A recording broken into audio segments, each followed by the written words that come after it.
Good evening. Assalamu alaikum wa rahmatullahi wa barakatuh, and welcome to Mzansi Welcomes the World. My name is Faraz Patel. Would like to thank you, the viewer, for staying with us here on Hilaal TV, DSTV channel 347. Yes, we have 16 days left before that massive leader summit that is happening on November the 22nd and November the 23rd. Well, let me start off today's show where we're going to be discussing a very important piece of the South African society, one that, as many would say, is the future of our nation. South Africa's youth represents not only the largest demographic group in the country, I beg your pardon, but also the greatest potential force for transformation, innovation, and leadership. Now, what we know of South Africa is that youth unemployment carries the bulk of the current unemployment that we see within our country. Many of the youth, after finishing universities, are told that it's easy for you to get a job. Well, it's not always the case, and the stats speaks of that.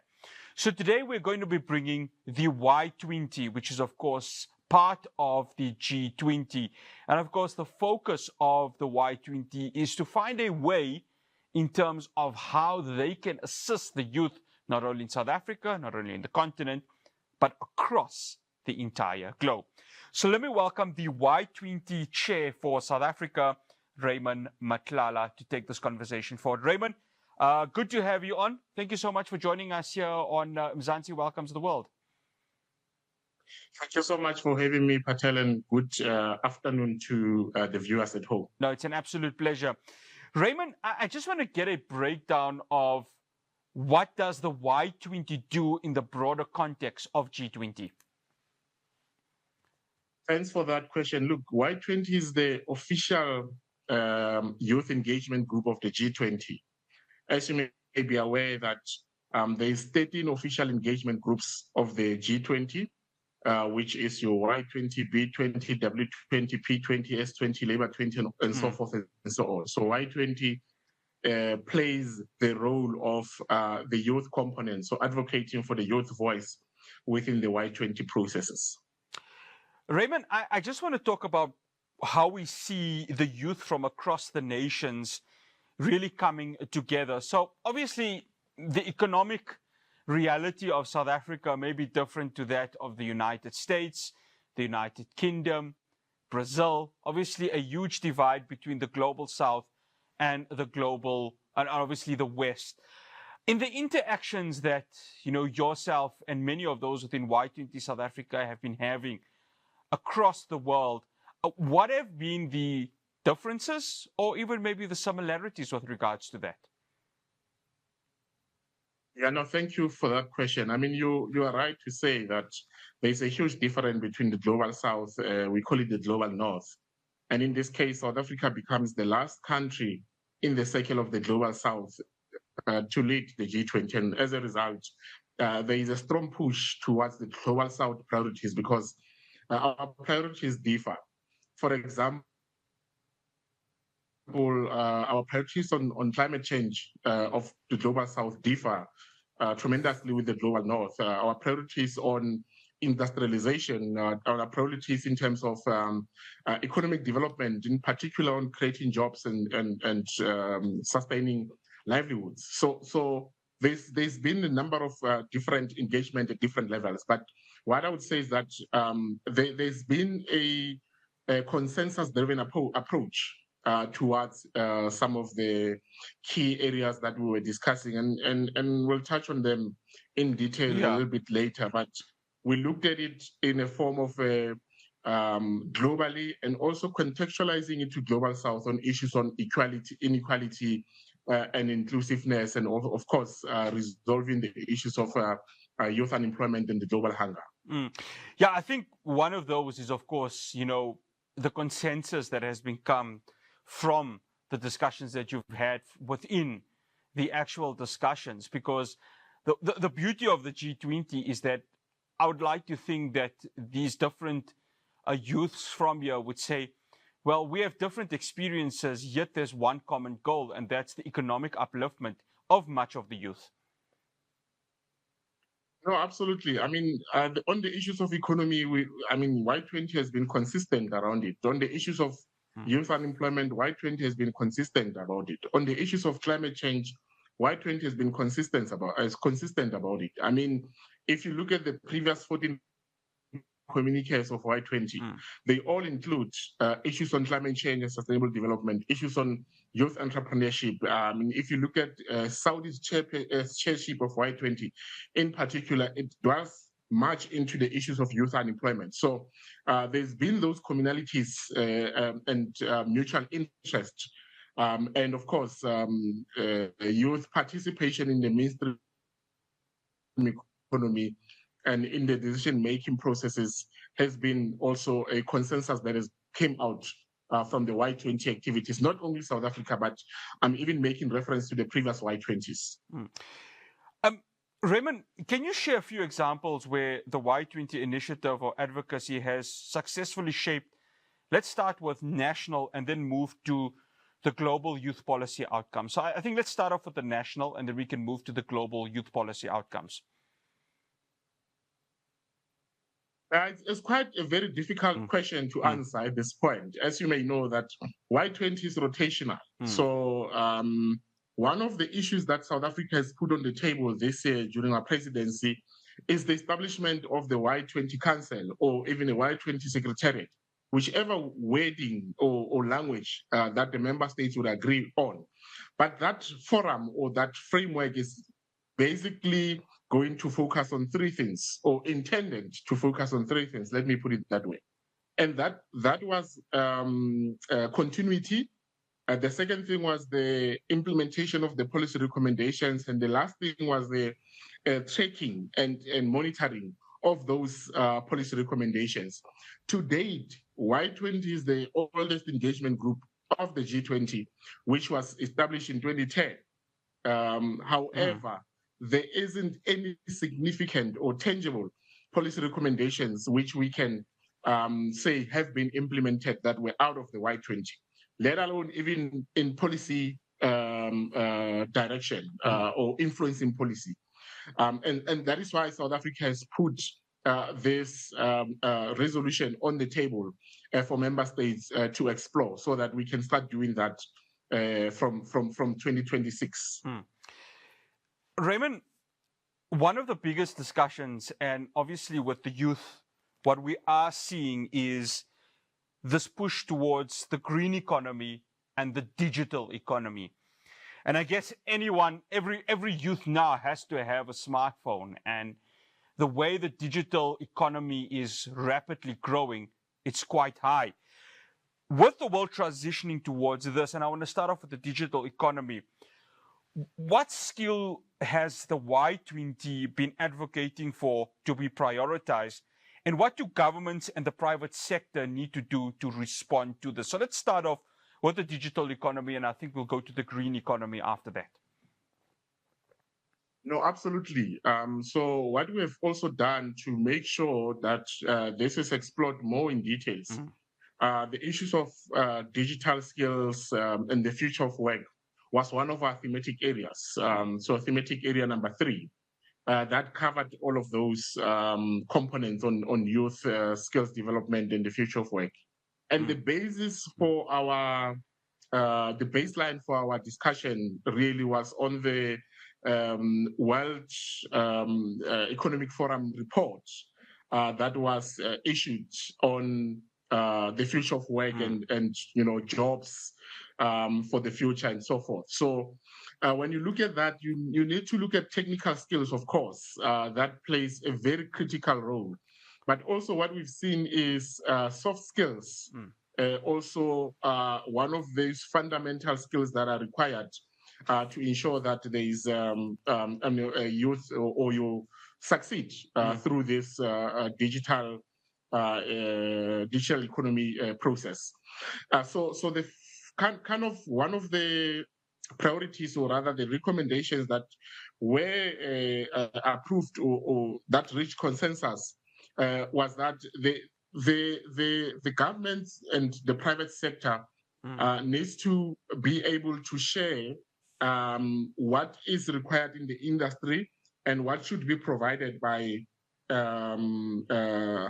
schools, learning institutions, so that there is no mismatch. Because what has been happening now, what we're seeing is that there's a lot of mismatch. So we need to ensure that that mismatch does not exist going forward when we talk about these future skills.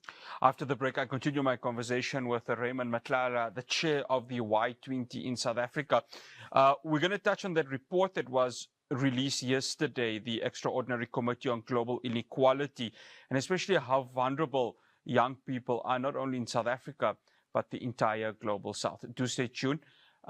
Mzansi Welcomes the World continues after the break.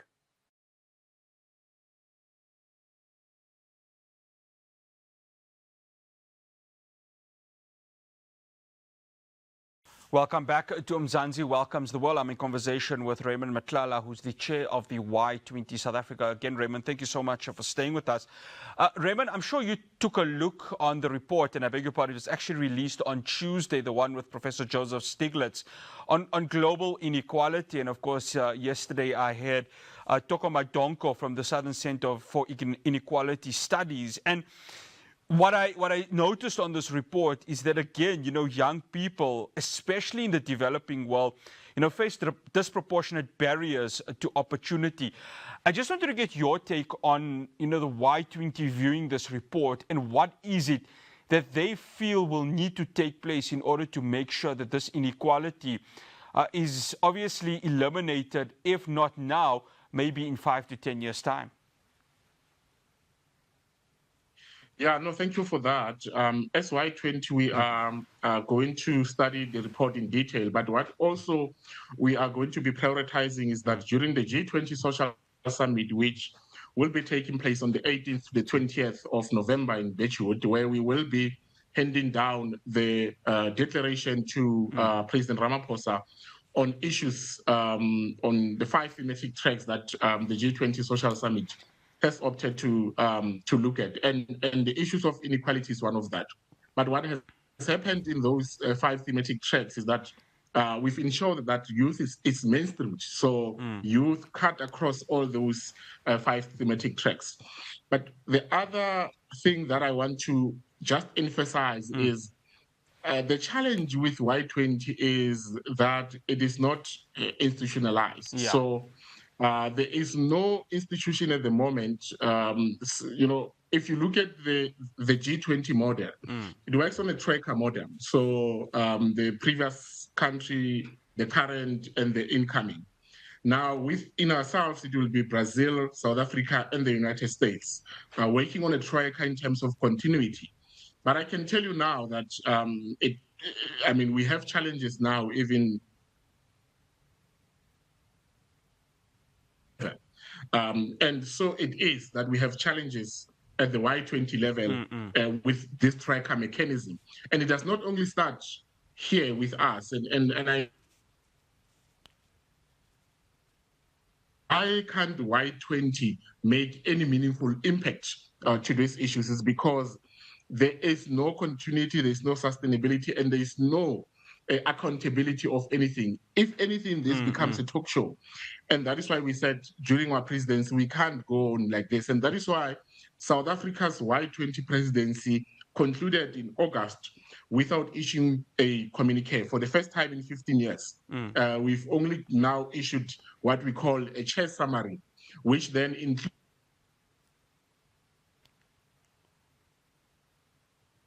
Okay, we seem to have lost. Consensusly agreed upon by delegates. Okay, no, Raymond, we seem to have lost you there, but please do continue. Yeah, so we've issued a chair summary which includes the policy, high-level policy recommendations that have been consensually agreed by the member states. But what we've also included is we need to institutionalize Y20 in a form of Y20 Council. The B20 is doing it, the C20 is doing it, the T20 is doing it, W20 is doing it. What is the difficulty with doing that with Y20 so that we can be able to track these things, they can be able to be sustainability.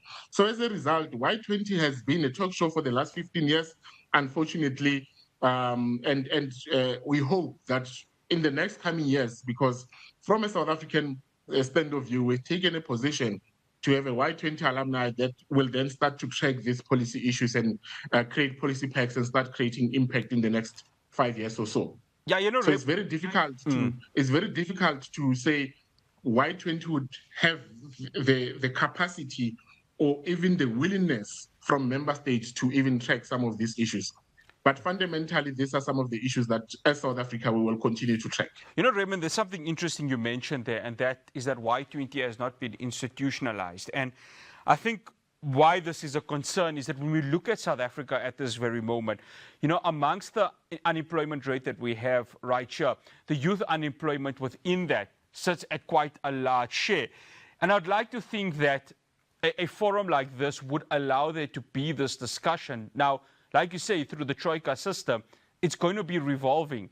And no one really knows whether the United States, which of course takes over the presidency at the end of this year, will actually prioritize the youth and the unemployment, especially within the global south. But what has happened in the last year, Raymond, that could maybe lead to there being some sort of alleviation for the youth within South Africa? Again, I understand it's not institutionalized. I understand it's on a temporary basis 1 year. But has there been something meaningful that the youth of this country can look at the Y20 and say, okay, we can buy into this because we actually see something meaningful coming from this?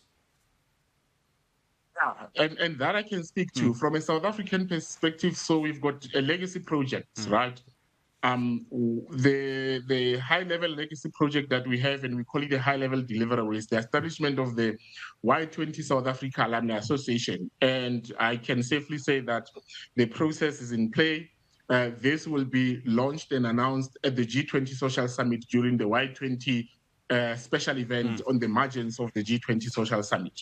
But within the Alumni Association, there are three key legacy projects. And one of them is the Y20 Leadership Academy. And the next one is around the Y20 Policy Think Tank. And the last one is around the Y20 Innovation Hub. And those are some of the discussions that we will start to have. So what we will be doing is that, and that's why we call it an association. So every young person in South Africa would be able to become a member of an associate of the Y20 Alumni Association and associate themselves with the thematic areas for our presidency this year. And of course, we will also look at what the United States comes up with, if any. There would be a Y20 in the United States. As it stands, it's uncertain, and we hope that the United States do prioritize the issues of youth and host the Y20. But should it not be the case, we would then still have the 5 thematic areas, including the issues of youth unemployment, that will then start to produce some of the policy packs that came out from the discussions, because each of the thematic tracks have came up with more than 10 pages of a policy discussion. But we've summarized it so that we can give to the leaders what is important in terms of mainstreaming, so that under mainstreaming, then we can follow up with all the other policy recommendations. But also we will be working with other agencies, including UN agencies, including the African Union, to ensure that we lobby some of these policies throughout these other agencies. And we'll also be working with community-based and NGOs within the country to lobby for these processes. We've also been engaging with the P20, which is the Parliament 20 Youth Forum. They're quite interested in ensuring that some of the policy recommendations that comes though, they find expression in the legislative frameworks and or legislative processes where they can then become policies throughout the country. Raymond, one final question. By the time the Y20 summit is completed, just before the leaders summit of the G20, what would be success for Y20 South Africa for the last year of its presidency? Well, it will be the institutionalization of Y20. That is what we will call a success. And I'll tell you why. I mean, Y20 summit met and sat in August in Beirut.